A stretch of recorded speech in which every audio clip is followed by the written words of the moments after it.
Widzieliście takie cudo? Jeżeli nie, to zapraszam. A jeżeli tak, to też zapraszam.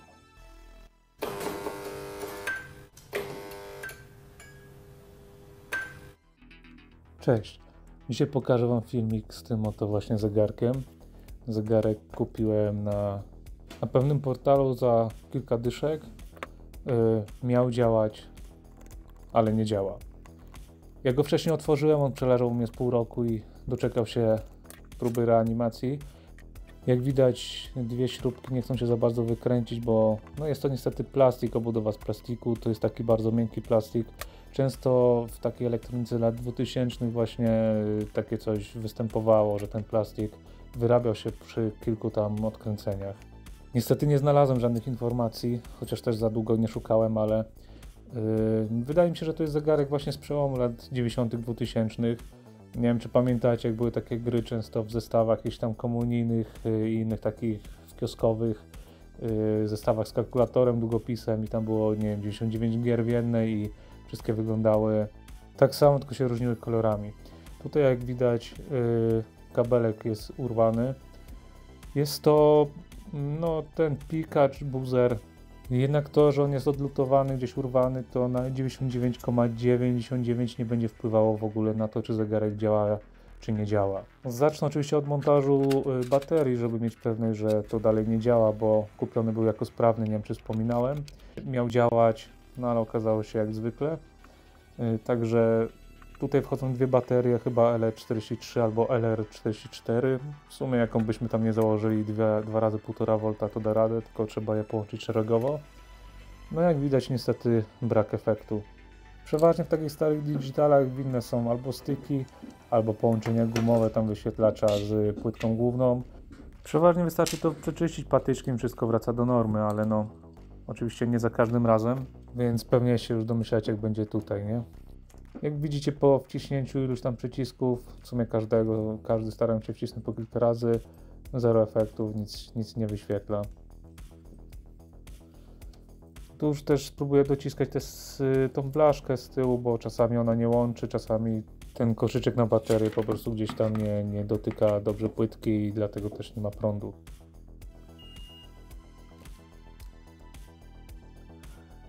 Więc najprościej multimetr w rękę i sprawdzamy, czy jest przejście. Jak widać jest.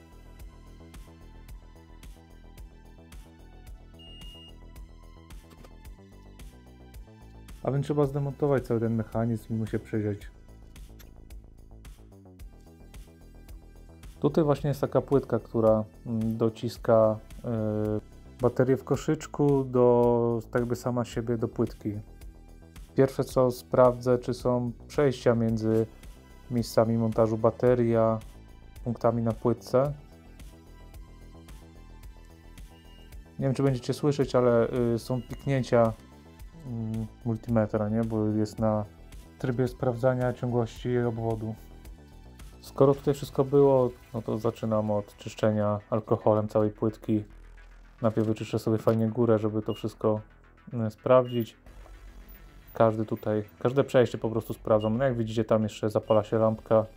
Nie wiem, czy będzie dźwięk multimetru, bo mam tutaj akwarium i ten dźwięk po prostu się miesza z innymi dźwiękami, przez co to źle słychać później. Przejścia są, także ściągam płytkę i wyczyszczę od razu ją z drugiej strony, żeby dwa razy tego samego nie robić, nie rozkładać tego zegarka, bo jak widzieliście, te plastiki nie są jakieś wytrzymałe i każde wkręcanie, wykręcanie śrubek może po prostu uszkodzić ten gwint tam, a nagwintować tego drugi raz się nie da, najwyżej trzeba jakąś tam większą śrubkę wkręcić. Nie wiem, czy widzieliście, ale na tej płytce jest jakiś osad, to jeszcze teraz mi się oderwał ten buzzer z drugiej strony. Te piny też były jednak delikatnie zaśniedziałe, trzeba się nimi zająć. To jest zwykły alkohol izopropylowy i on fajnie czyści. Można go używać przy elektronice. Jak widać, trochę syfu jest. Na ekranie są jakieś paprochy, na gumkach tak samo widać jakiś osad, więc no miałem nadzieję, że to wystarczy i wszystko będzie już tutaj za chwilę działało. W międzyczasie tam powypadały te przyciski, ale to nie jest problem. No i po patyczku widać, że niby te gumy nie wyglądały na jakoś mega brudne, a jednak osady zostały na patyczku. No trzeba pamiętać, żeby też tą gumę z dwóch stron wyczyścić i najlepiej jeszcze nie pomylić jej stron, w sensie lewo-prawo, żeby później po montażu na pewno wszystko się zgadzało, wszystkie te ścieżki przechodziły z płytki na wyświetlacz.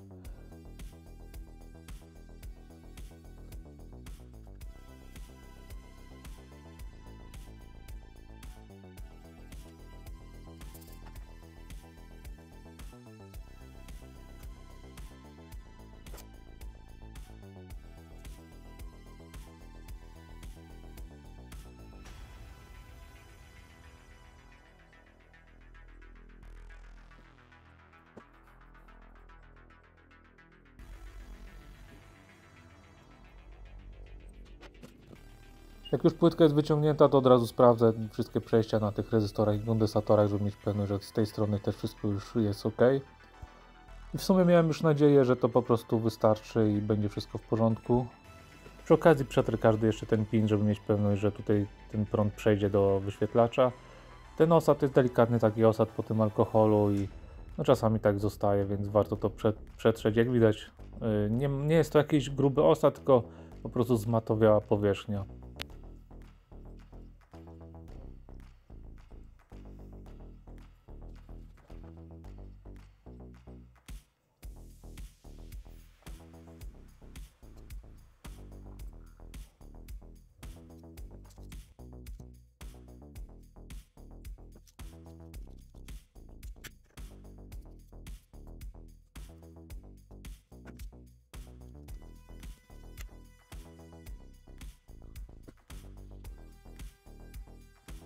Wyczyszczę również tą blaszkę łączącą, żeby mieć też pewność, że ona przewodzi, chociaż tutaj nie było takiego osadu, żeby cokolwiek zatrzymywało ten prąd.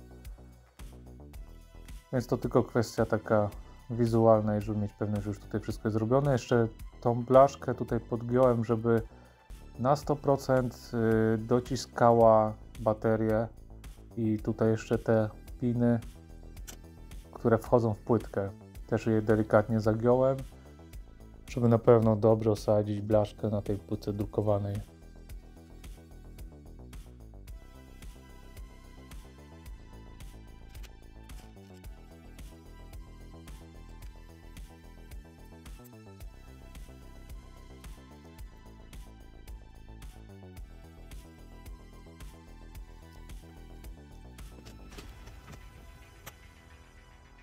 Jeszcze sprawdzam przejście, żeby mieć pewność, że tutaj jest zamknięcie obwodu.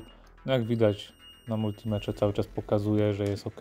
Nawet gdy ta płytka się delikatnie porusza, to i tak dalej jest zamknięty obwód.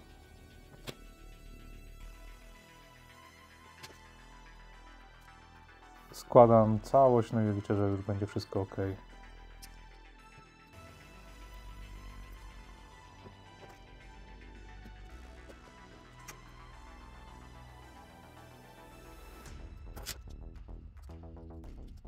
No niestety dalej brak reakcji. Po chwili zorientowałem się, że włożyłem odwrotnie baterię, więc je zamieniłem, ale to również nic nie dało niestety. Jak widać wyszło strasznie mocne słońce, przez co kamera mi trochę zaczęła szaleć i musiałem przerwać nagrywanie, aż no po prostu słońce przesunie się trochę. Jak widać tutaj kolejny raz złożone i no i nie działa, no po prostu nie działa.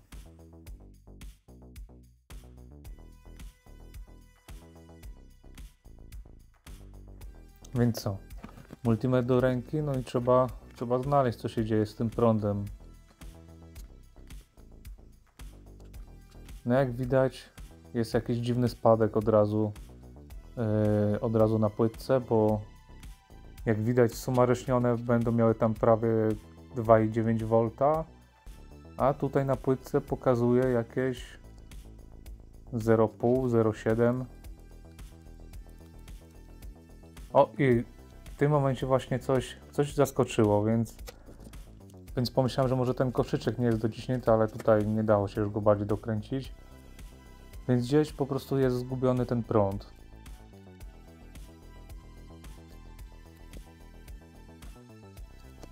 Więc postanowiłem na krótko po prostu spiąć baterię i jak widać coś się dzieje na tym ekranie. Więc no to jest prawie że pewne, że tutaj wina leży po stronie styku. Jak teraz zobaczycie, cała ta folia tutaj po prostu się oddziera, odpada od tej płytki.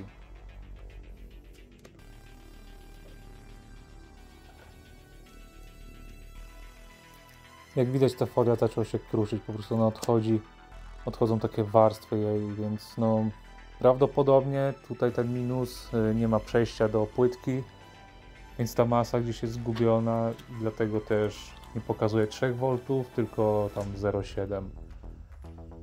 Podejrzewam, że tutaj były winne te baterie, które były tak delikatnie zroszone, nawet nie wylane, ale zroszone. Mogły one po prostu spowodować tlenienie tej części i teraz jeszcze ten alkohol to poprawił. Zaczęły się te warstwy tutaj po bokach zadzierać, no i nie ma przejścia. Więc jedyne co zostaje to poprawić to połączenie i spróbować na nowo, czy wtedy to zadziała. Ja do takich napraw używam lutownicy na groty T12, jak dobrze pamiętam. Tylko nie wiem też, czy tutaj jest wina mojej lutownicy, ale raczej obstawiam ten grot, bo gdzieś tam go kupiłem na jakimś tam chińskim portalu. Jak zauważycie, cyna nie topi się na samym zakończeniu grotu. On jest taki specjalny właśnie, że jest ścięty pod kątem 45 stopni, żeby właśnie fajnie lutować takie elementy na płytkach. Tylko ona topi się troszkę wyżej, 2-3 mm. I właśnie nie wiem, czy to jest wina tego grota, czy po prostu ta moja lutownica coś nie domaga, chociaż jest w sumie w miarę nowa i 300 stopni tutaj było ustawione. Więc wydaje mi się, że to jest wina tego chińskiego grota. Jeżeli ktoś by miał jakiś taki podobny przypadek i wiedział o co chodzi, to fajnie jakbyście dali znać, bo też nie chcę wydawać niepotrzebnie kasy na testowanie jakichś tam niepotrzebnych grotów. Jak widzicie, kupiłem sobie w końcu te, nie wiem czy to jest pensetka, czy jakieś szczypce do lutowania, nie wiem jak to nazwać, ale fajnie to łapie różne elementy, plus nie nagrzewa się.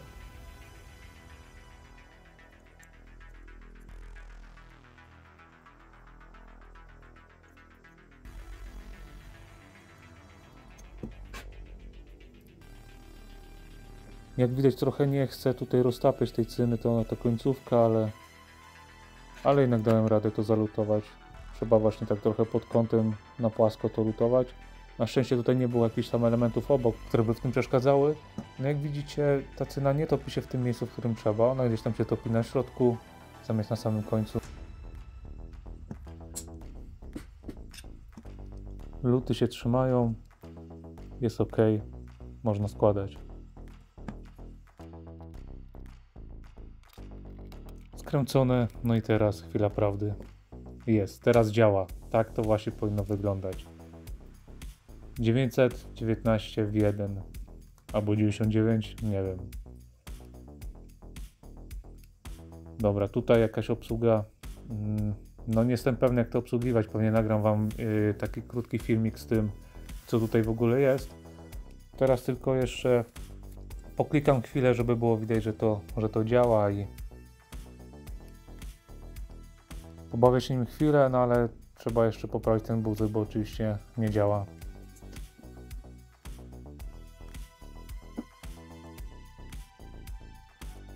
A co tam, jak to wyglądają te gierki czy coś, no to pewnie kojarzycie z tych takich małych gierek na paluszki, ale jeżeli nie, to pokażę wam go w jakimś tam filmiku. No nie pierwszy z kolei, ale pewnie za kilka filmów on będzie. A teraz po prostu trzeba dolutować ten buzzer, żeby on sobie tutaj wydawał pewnie jakieś dźwięki. Zaraz zobaczymy, czy to jest tylko od alarmu, czy to też jest od gier. Więc co, no rozgrzewam sobie tutaj cynę, która już jest, dolutowuję i sprawdzam, czy w ogóle, czy to się trzyma. Tutaj na płytce w jednym miejscu widziałem właśnie taki ślad po lutowaniu. Widać właśnie takie miejsce po kabelku. Tutaj u góry to jest chyba kondensator. Właśnie w tym miejscu tutaj jest tak jakby ślad po tym kabelku i nawet ta długość kabelku by się zgadzała. Tylko trzeba jeszcze pamiętać o tej izolacji na bateriach, żeby ją dać, żeby ten buzzer nie dotykał przypadkiem tego łącznika baterii, bo to też może powodować, że on będzie gdzieś miał spięcie i będzie albo grał, a raczej nie będzie grał w ogóle. Wydaje mi się, że te gierki wydawały dźwięki, więc muszę tutaj coś odpalić, żeby popróbować. O, właśnie w tym miejscu. No i tak jak słyszeliście, po zetknięciu w to miejsce jest jakiś tam dźwięk. No więc co, no dam tą izolację, tylko ja ją dam tutaj trochę inaczej niż była, ją wkręcę śrubką do tej blaszki. Bo ona już się nie klei, nie chcę też wycinać z jakiejś izolacji innej, a to w sumie powinno działać tak samo. Jedynie problem mógłby być, gdyby ta śrubka dotknęła tego buzera, ale wydaje mi się, że ona jest o wiele głębiej i nie ma opcji, żeby się tam styknęły. No i pozostaje dolutować ten kabelek w tym miejscu, tam gdzie wam pokazywałem, no i chyba powinno działać. Założyłem inny grot, on jest dłuższy, ale płaski i na 100% topi się nanicyna w tym miejscu styku.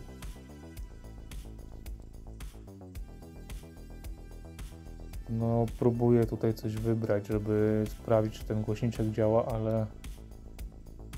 ale nie do końca wiem, co mam powciskać. Dobra. Jakaś gra się włączyła, ale nie ma dźwięku. Okej, tutaj jest przycisk do wyciszania. No, jak widać i słychać, dźwięk jest, obraz jest, więc jest ok.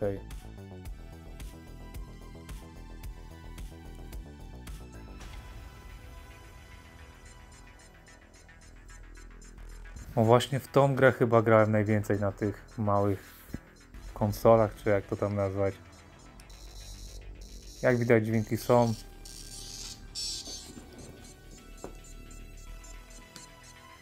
Trzeba go skręcić i kończyć na dzisiaj.